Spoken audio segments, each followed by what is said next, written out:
Fake HOA threatened me. I'm the fire marshal inspecting their violations. It started like any other Tuesday. I pulled into the gates of Meadowbrook Pines, a newer but overly proud suburban complex just outside of Dallas. The houses were immaculate. Manicured lawns, identical mailboxes, and flags hung with military precision. But behind that glossy perfection, complaints, lots of them. As Deputy Fire Marshal James Carter, my job was to investigate fire code violations. And this place had a file thicker than a phone book: locked fire exits, illegal grills on balconies, flammable decorations during the holidays. But the real red flag? An unsigned, unlicensed homeowners association running the place like their own little kingdom. No one at the city ever approved this HOA. There were no bylaws filed, no legal status, just a group of residents who printed letterheads, collected fines, and enforced absurd rules with an iron fist. At the head of it, Karen Delaney, early 60s, pearl earrings, always in pastels and known for two things: her clipboard and her mouth. I arrived in full uniform, navy blue button-up with Fire Marshal patch on my chest, ID badge, safety boots, radio on my hip. I was halfway through inspecting the clubhouse when I saw her marching up the steps like she owned the world. "You can't be here," she barked. I turned calmly. "Ma'am, I'm Deputy Fire Marshal Carter, here for a scheduled inspection." Her eyes flicked to my skin, then to my uniform. Her lips curled just slightly.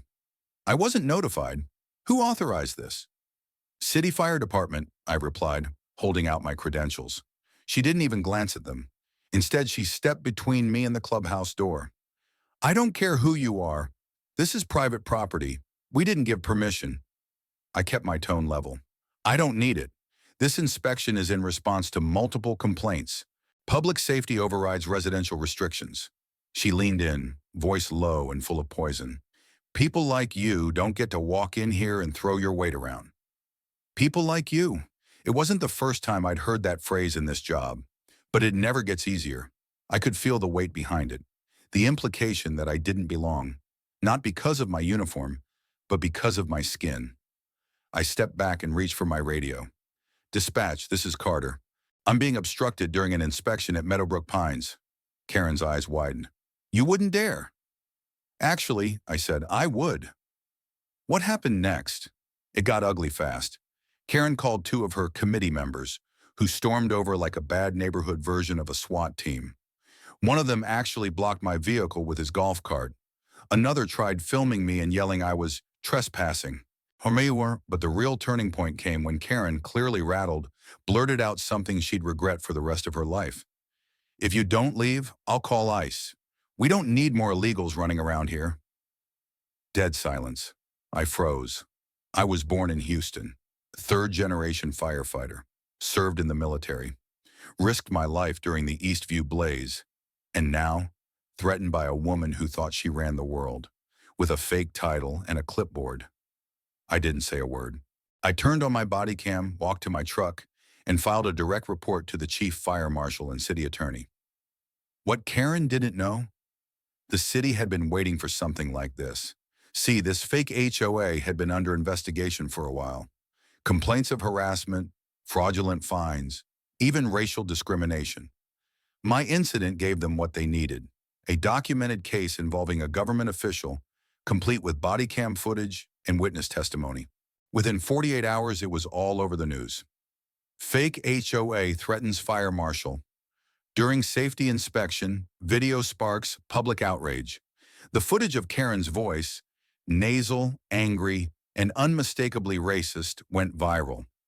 You could hear her yelling about illegals, watch her shoving the clipboard in my face, even see her trying to block me from entering the building. And people were furious. Residents from other parts of Meadowbrook came forward. A Vietnamese family said they were fined for having wind chimes. A black couple showed photos of anonymous letters saying their porch furniture was ghetto. A veteran in a wheelchair had been told his ramp wasn't aesthetically approved. It wasn't just a fire inspection anymore. It was a civil rights storm. Karen tried to spin it. She released a shaky Facebook video claiming the footage was taken out of context and she didn't mean it that way. But the comments didn't hold back. "Didn't mean it? You said ICE like it was a weapon. This woman threatened a public servant during a fire inspection. Shut it down. Meadowbrook deserves better than this fake HOA dictator. City Council launched a formal hearing. The fire marshal's office issued a full violation list, including blocked exits, expired extinguishers, illegal propane tanks, and slapped them with a $25,000 fine. More importantly, the city attorney filed a cease and desist against the so-called HOA, citing unlawful operation, harassment, and obstruction of government work. Karen was forced to step down from the committee. 2 weeks later, I returned. This time, the clubhouse was nearly empty. A real neighborhood volunteer group had taken over, replacing fear with transparency. As I walked the halls inspecting corrected violations, I passed a bulletin board. Someone had pinned up a hand-drawn poster made by local kids. It read, "Heroes don't always wear capes. Sometimes they carry clipboards and stand their ground." Next to it was a photo of me. I almost teared up. That same day as I was leaving, Karen came outside. No pearls, no pastel, just a plain sweater and quiet eyes. She walked slowly toward me. "Mr. Carter," she began. I waited. I was wrong about a lot of things, and I can't undo what I said. But now I've started going to diversity training at the local center. I lost a lot, my position, friends, respect, but maybe I deserved it. I studied her for a moment. Then I said, "You didn't just lose power, Karen. You lost control over a lie. That's what hurt you most. But people can change, just not by pretending they never needed to." She nodded. "Would it be okay if I apologized to the residents publicly?" I raised an eyebrow. It'd be a start.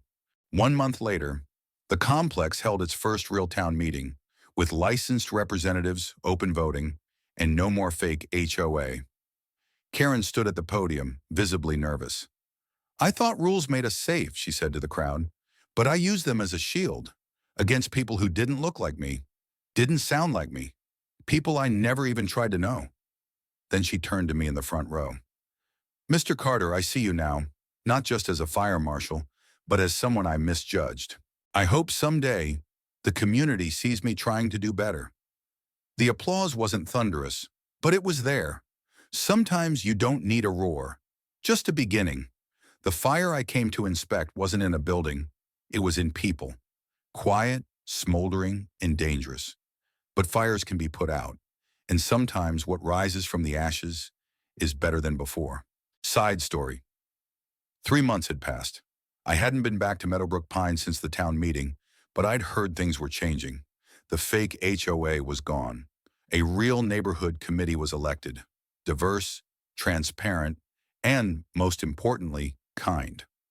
One Thursday morning, I received a small brown envelope at the fire marshal's office. No return address. Inside was a folded note and a photo. The note was handwritten.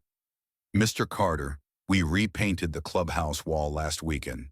We invited the kids to add something personal, something they believed represented strength, protection, and community. This was what they made. Thought you should see it. A grateful neighbor." I unfolded the photo. It was a mural, not big, but beautiful. A black fire marshal in uniform, drawn with bright colors and bold lines, stood tall in front of a building with an open exit door. Around him were handprints of different shades: brown, tan, peach, olive, like a patchwork of belonging. Above him, written in bright yellow letters, "Real heroes keep us safe, not silent." I stared at it for a long time. Later that week, I was scheduled for an inspection on the other side of the city. As I pulled into the complex, I noticed a familiar face seated quietly on a bench near the community center.